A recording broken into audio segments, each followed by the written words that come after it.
অঙ্গীকার পুরা করার জন্য ডাকেন। অঙ্গীকার অঙ্গীকার পুরা করার জন্য ডাকেন। কেননা কিয়ামতের দিন, হায় হায়, আমি তো বলি, জানি না বুঝবেন কি বুঝবেন না, আমি বলি এই উম্মতকে দুনিয়াতে পাঠানেরই কথা ছিল না। কি অনেক কিছু মিলাইলে দেখা যায় আমাদেরকে পাঠানেরই মনে হয় কথা ছিল না। নাহলে এত ছোট জীবন দিবেন কেন? 60-70 বৎসর, কত কাউকে তো হাজারও দিলেন, ঠিক না? আমাদেরকে 60-70 বৎসর দিয়ে কেন পাঠাইলেন? আবার 60-70 বৎসর দেওয়ার পরেও 2 পর্বে আমাদের জীবনটাকে আল্লাহ কমায় দিছেন, লেস করে দিছেন, বাদ দিয়া দিছেন।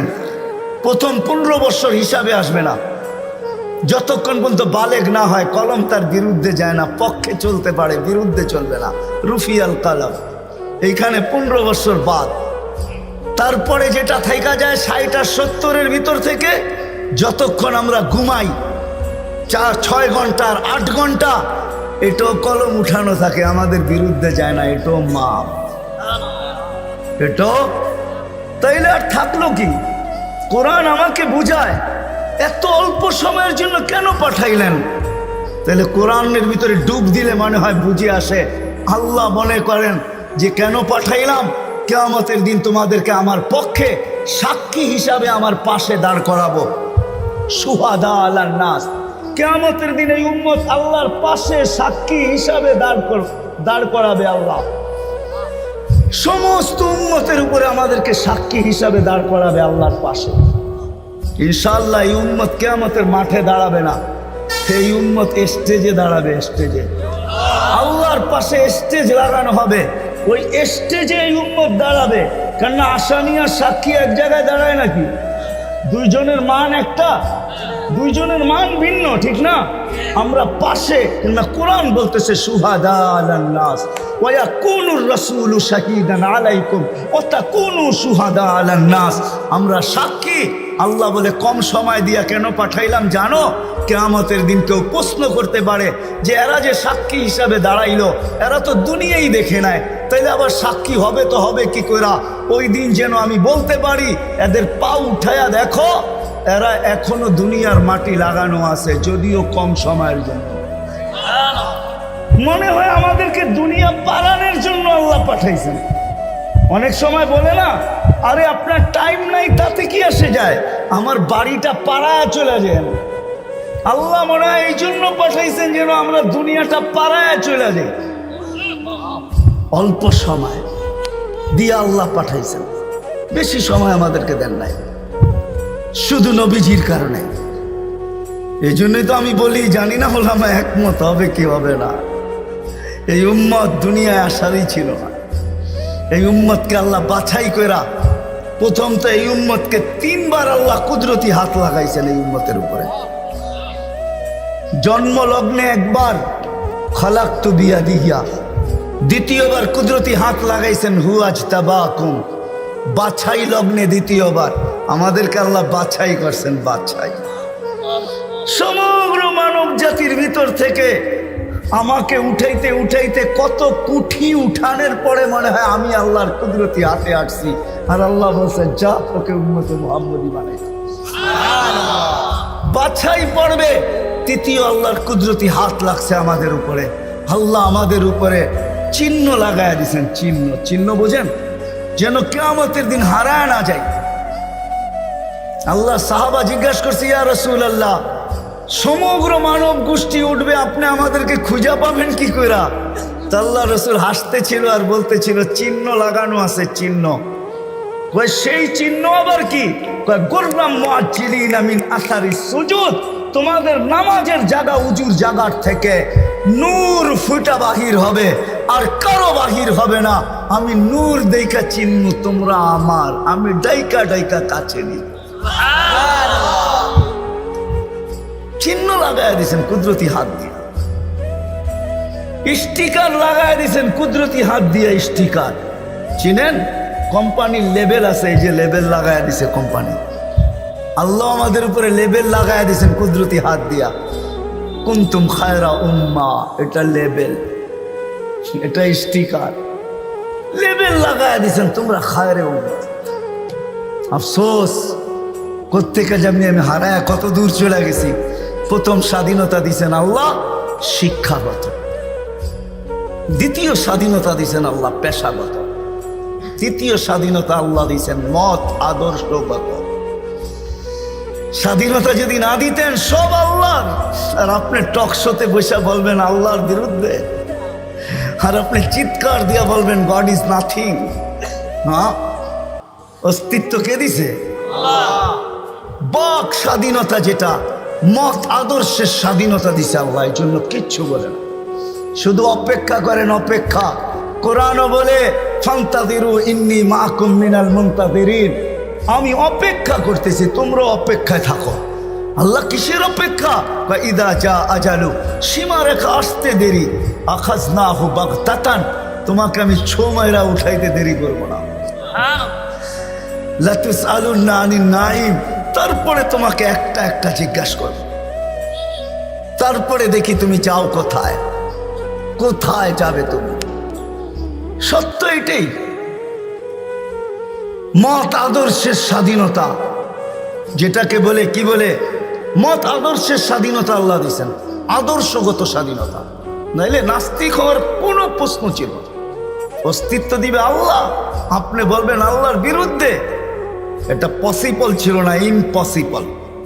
আল্লাহ দেখায় দিয়েছেন 2020-এ, দেখায় নাই? কি দেখাইছে?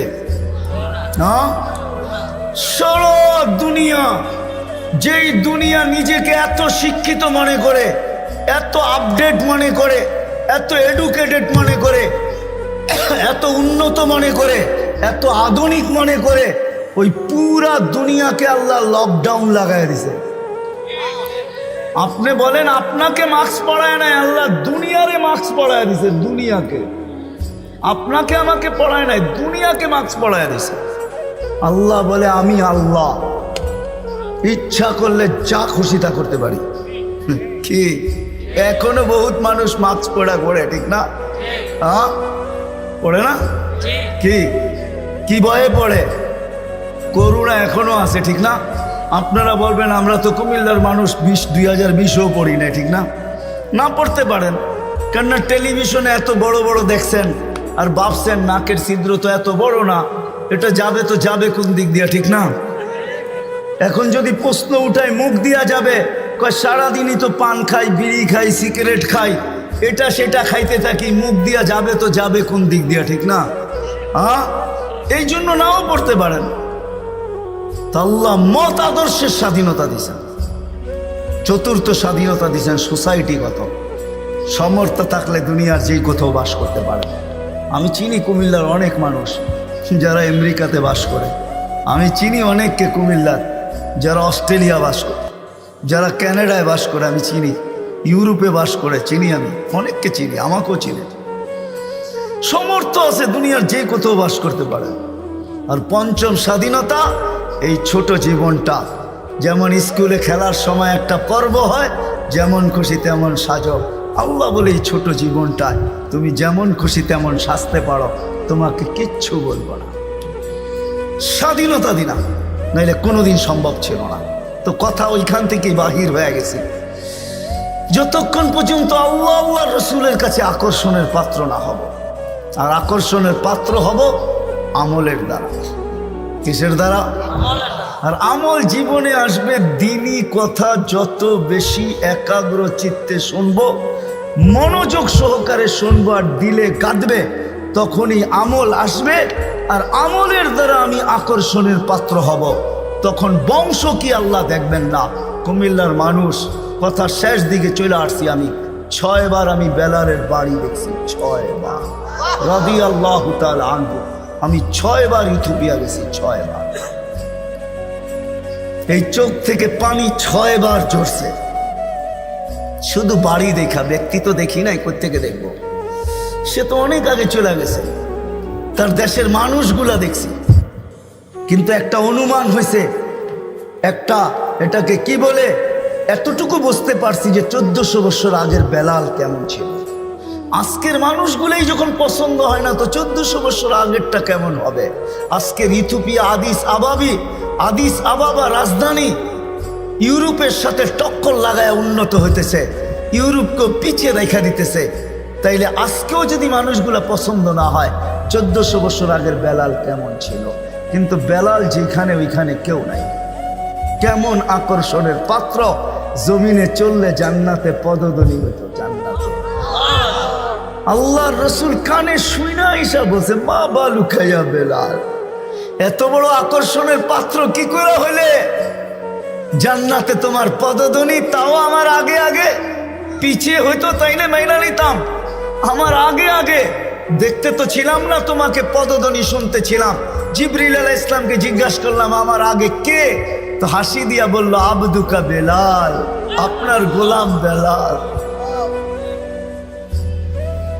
আয়েশা বলতেছে, হারেস বিন নোমান, তুমি এত আকর্ষণের পাত্র কি করে হইলা?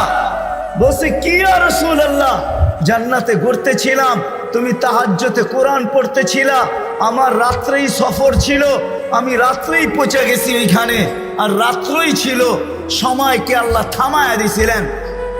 রাত্র ছিল, জান্নাত ভ্রমণ করতেছিলাম, লাউড স্পিকারে তোমার কোরআন শুনতেছিলাম। জিজ্ঞাসা করলাম, হারেস এইখানে আসলো কি কইরা? তো জিবরিল আলাইহিস সালাম হাইসা বললেন, ডেলি রাত্রে পড়ে আর আমরা শুনি। জিজ্ঞাসা করলাম, এই মর্তবা পাইলো কি করে হারেস? সে কয়, মার পায়ের তুলার বদৌলতে, মার খেদমত করে। আজকালকার সমাজের যুবকরা তো সন্তান মা বাবার খেদমতই করতে চায় না। বললে আবার কুমিল্লার মানুষ রাগ হয়ে যায় কিনা জানি না। হ্যাঁ, কুমিল্লা আসছি এই জন্য মনে ওঠে, হায় ওই দিনের কথা মনে ওঠে যেদিন পুলিশ লাইনের সামনে সন্তান বাপকে গুলি করে মারছে। বুঝা গেছেন না? বুঝা গেল নাই? মানে নাই? বুঝা গেলেন? আমি তো ভুলি নাই আপনাদের এই কাহিনী।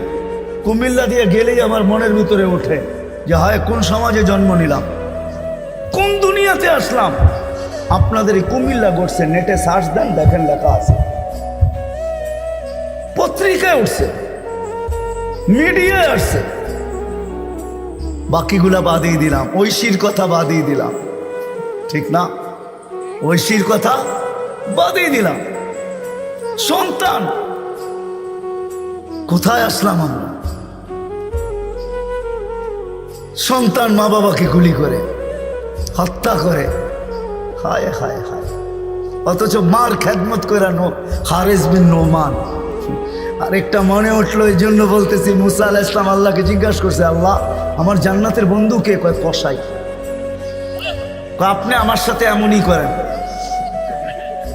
যেটা জিজ্ঞাসা করি সাথে সাথে জবাব দিয়া দেন, আমি আর কসাই মিল হইল কোথায়? আল্লাহ বলে, সিদ্ধান্ত এটাই, ওয়াকাউলুন আল ফাসাল, আমাদের সিদ্ধান্তই সিদ্ধান্ত। আচ্ছা ঠিকানা দেন, যায় দেখি কি আমল করে। তো যায় দেখে, হ্যাঁ কসাই। সারাদিন গোস্ত বিক্রি করে যখন বাড়ি যাওয়ার পালা আসছে, তো গোস্তের একটা টুকরাকে নিয়া কিমা বানায়া পোটলার ভিতরে নিয়ে দোকান বন্ধ করতেছে। মুসা আলাইহিস সালাম বলতেছে, তোমার বাড়ি মেহমান হওয়া যাবে? অবশ্যই যাবে, কিন্তু শর্ত আছে, আমি ডাইরেক্ট বাড়ি যাব না, আমার সাথে চলো। তো বলছে ঠিক আছে চললাম। যায় ঢুকছে এক ঝুপড়ির ভিতরে, খুব পরিপাটি সুন্দর। কিচেনে যায় ঢুকা রুটি বানাইছে, তরকারি পাক করছে, রুটিকে চুবাইছে তরকারির ভিতরে। তারপরে এক খুনখুনে বৃদ্ধাকে বুকে টেক লাগায় বসাইছে, পিঠ লাগায় বসাইছে, পিঠ বুকের সাথে লাগায় বসায় নেওয়ালা বানায় বানায় খাওয়াইতেছিল। মুসা আলাইহিস সালাম দেখতেছেন, কেননা ওনার অভিজ্ঞতা ছিল খিজির আলাইহিস সালামের সাথে বেশি প্রশ্ন করা, 3 প্রশ্নেই ওয়াকআউট। আল্লাহর রাসূল বলছে, লাউ সাবারা মুসা লা আলিমনা কাসীরাম মিনাল খাইর। মুসা আলাইহিস সালাম যদি আরেকটু ধৈর্য ধরতেন, তাহলে আমরা আরো তথ্য জানতে পারতাম। তো উনি বুঝে গেছেন চুপ থাকাই ভালো, কিচ্ছু জিজ্ঞাসা করেন নাই। যখন খাওয়া দাওয়া শেষ, পরিপাটি শেষ, শোয়া দিয়া এখন বলতেছে, পাশেই আমার বাড়ি, চলো আমার বাড়িতে মেহমান থাকবে। এখন আর চুপ থাকতে পারেন নাই। তো বলতেছে, শোনো এই বৃদ্ধা কে? আমার মা। সকালে যখন যাই তো পরিপাটি করে